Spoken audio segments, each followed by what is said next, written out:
Whenever I hear a discussion of corporate personhood, I'm reminded of these words from the Declaration of Independence. We hold these truths to be self-evident, that all men are created equal, that they are endowed by their Creator with certain unalienable rights, that among these are life, liberty, and the pursuit of happiness, that to secure these rights, governments are instituted among men, deriving their just powers from the consent of the governed. Now,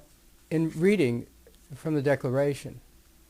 of course we had to grow as a society to understand that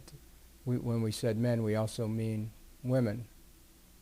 But nowhere in that document is there a discussion of corporations having rights superior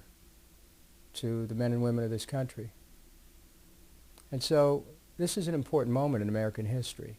It's time for us to go back to that case in Santa Clara County of more than 100 years ago, where corporate personhood was established. It's time for us to review the circumstances under which corporations gain rights superior to that of individuals in our society. It's time for us to look at the practices of corporations and holding them accountable for violations of law, which often go unnoticed because there's very little regulation. I expect a Kucinich administration to stand not only to challenge the underlying concepts of corporate personhood, but I want a Kucinich administration to create re-regulation so that corporations will know that they don't have an inherent right to pollute the air, the water, and the land, that they have a responsibility to the people of this country to make sure that the airwaves, for example, are operated in the public interest, convenience, and necessity, that they have an obligation to tell the truth in all their manners of conduct,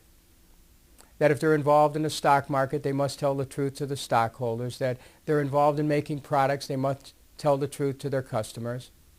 We need a new type of ethic, and it has to come from the highest office in the land, because we cannot expect a society to respect the law if the President of the United States does not. But because I do,